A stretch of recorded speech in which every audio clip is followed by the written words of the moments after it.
It's been a few weeks now since the Lapu incident in BC, and I've been thinking about it for a while, and I've been composing my thoughts since that incident.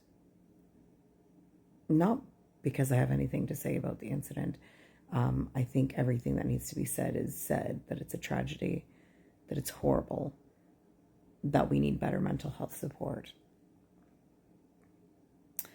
But there's a lot with this picture that isn't being discussed, and I'm going to bring it up. First and foremost,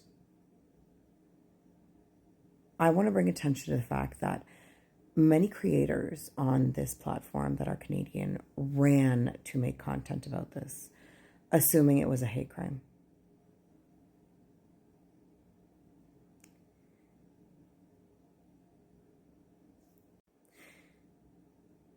Putting aside the fact that that is extremely unmelanated saviorism behavior, because it is,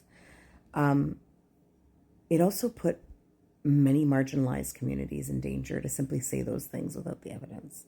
And the retaliation could have been much, much more severe than the initial incident. So I'm glad that there was no retaliation for the fact that a huge portion of people that have a platform were on here screaming that it was a hate crime, when in fact it was the product of a hate crime.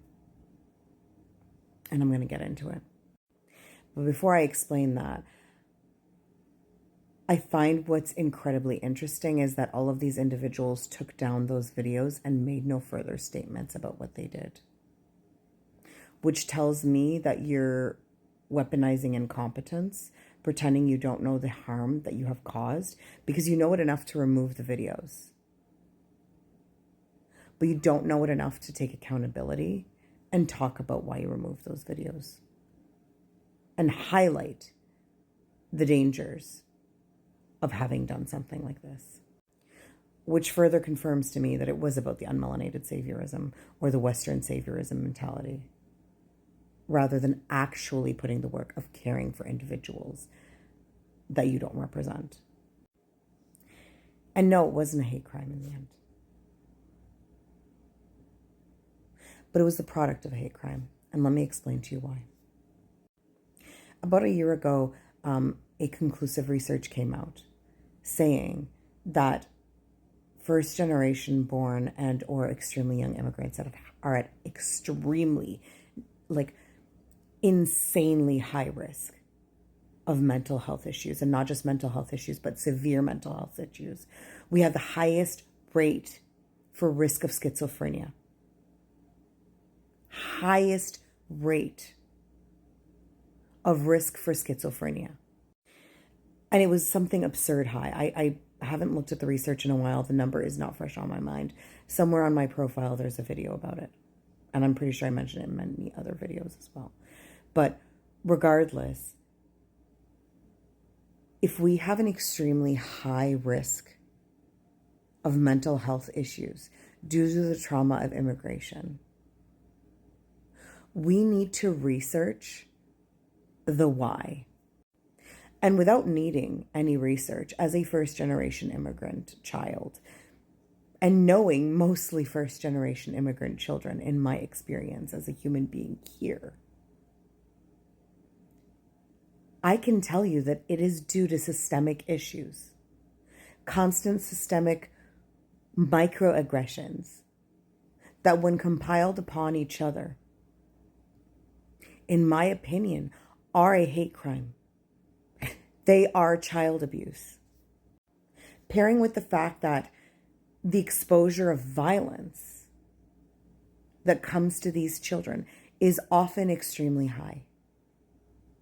And it is gaslit systemically.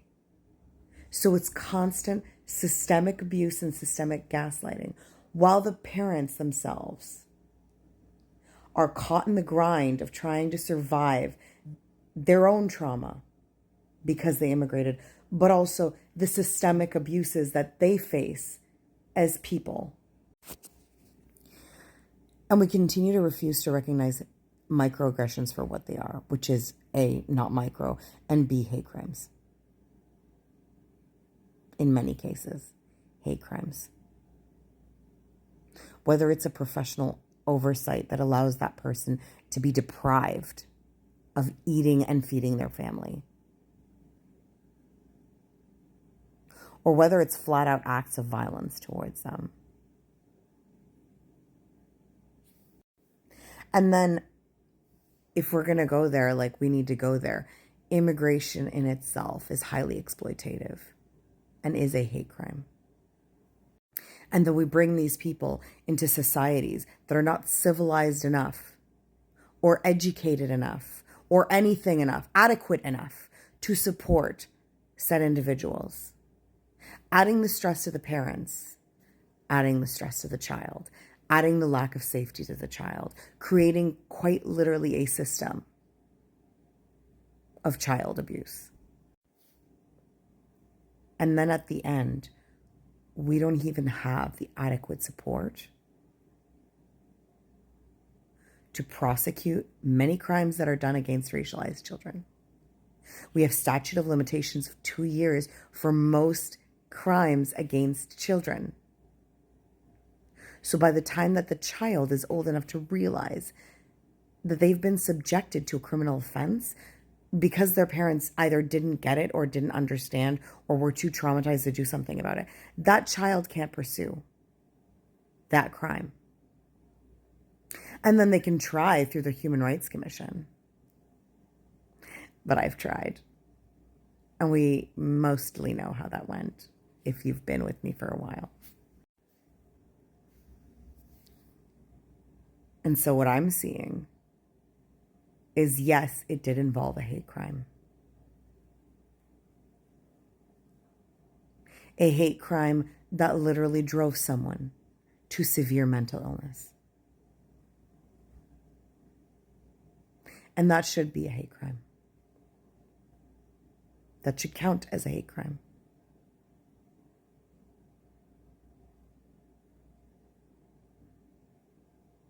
Anyway, all this to say, I haven't said much about the Lapu incident because I really had to reflect on it. Because for me, it is personal. I have witnessed time and time again people who immigrate here young and break down. And this isn't the first case. We had the Greyhound incident years ago. We had the man who drove a bus into a daycare a few years ago.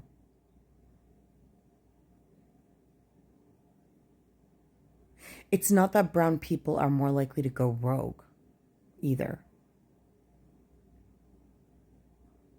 Is that you abuse us systemically at such a rate that we are exponentially higher at risk of feeling threatened all the time by everyone. And some of us do not have the financial means or the societal supports that enable us to get help.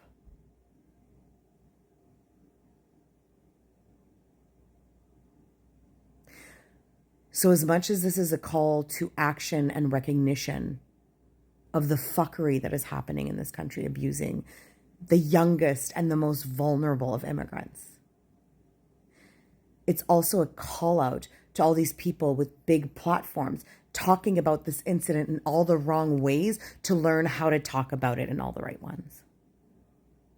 You want to bring attention to issues? You want to support our communities? Learn about our issues and talk about how to support us. Don't sensationalize rage bait. Because then we know what your purpose is. And we know that you're only doing it to be an unmelanated savior.